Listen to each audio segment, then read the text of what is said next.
ഒത്തിരി അനുഗ്രഹമായി മാറട്ടെ. ദൈവത്തിൻ്റെ അത്ഭുതം ജീവിതത്തിൽ കാണാൻ ഇടവരട്ടെ.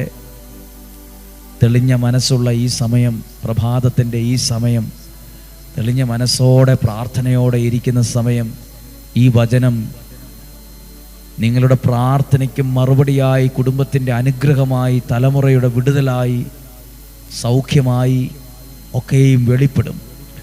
ഒരു നിമിഷം പ്രാർത്ഥിക്കുന്നു. കർത്താവേ, ഡെയിലി ബ്ലെസ്സിങ്ങിലൂടെ വചനം കേൾക്കുന്ന ഈ കുടുംബത്തെ, ഈ മാതാപിതാക്കളെ, ഈ കുഞ്ഞുങ്ങളെ അങ്ങ് അനുഗ്രഹിക്കണമേ. അങ്ങയുടെ കടാക്ഷം ഈ ഭവനത്തിൻ്റെ മേൽ ഉണ്ടാകണമേ. അവരെഴുതി പ്രാർത്ഥിക്കുന്ന കാര്യങ്ങളുണ്ട്, വചനത്തോട് ചേർത്ത് വെച്ച് പ്രാർത്ഥിക്കുന്ന കാര്യമുണ്ട്.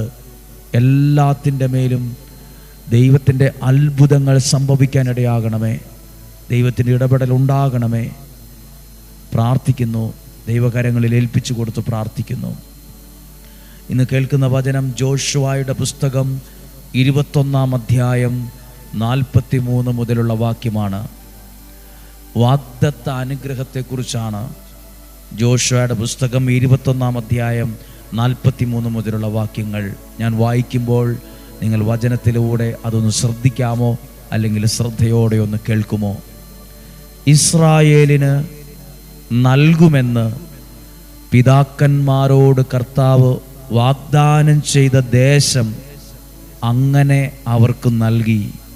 അവർ അത് കൈവശമാക്കി. രണ്ട് കാര്യമുണ്ട്. ദൈവം അവർക്കത് നൽകി, അവർ അത് കൈവശമാക്കി. നമ്മുടെ പ്രാർത്ഥനയും ത്യാഗത്തോടെ നേരത്തെ എഴുന്നേറ്റ് വചനം കേൾക്കുന്നതൊക്കെ ചില നന്മകൾ ദൈവം നൽകുന്നത് കൈവശമാക്കാൻ കാരണമാകും. നമ്മുടെ പരിശ്രമവും നമ്മുടെ അധ്വാനവും നമ്മുടെ വിശ്വാസവും ദൈവാശ്രയത്വവും അത് കൈവശമാക്കാൻ ആവശ്യമാണ്. എന്തിനാണ് നമ്മളിങ്ങനെ വചനം കേൾക്കുന്നത്, പ്രാർത്ഥിക്കുന്നത് എന്നറിയാമോ? ദൈവം നൽകുന്ന ആ വിടുതൽ, ദൈവം നൽകുന്ന ആ നന്മ കൈവശമാക്കുവാൻ ഞാൻ ചെയ്യേണ്ട കുറച്ച് കാര്യമുണ്ട്.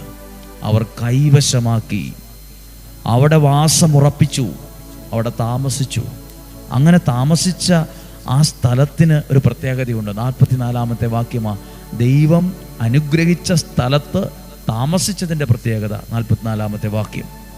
കർത്താവ് അവരുടെ പിതാക്കന്മാരോട് വാഗ്ദാനം ചെയ്തിരുന്നത് പോലെ എല്ലാ അതിർത്തികളിലും അവർക്ക് സ്വസ്ഥത നൽകി. സ്വസ്ഥത, സമാധാനം നൽകി. എല്ലാ അതിർത്തികളിൽ നിന്ന്, 4 വശത്തു നിന്നും അവർക്ക് സ്വസ്ഥത നൽകി. പ്രിയപ്പെട്ടവരെ, ദൈവത്തിൻ്റെ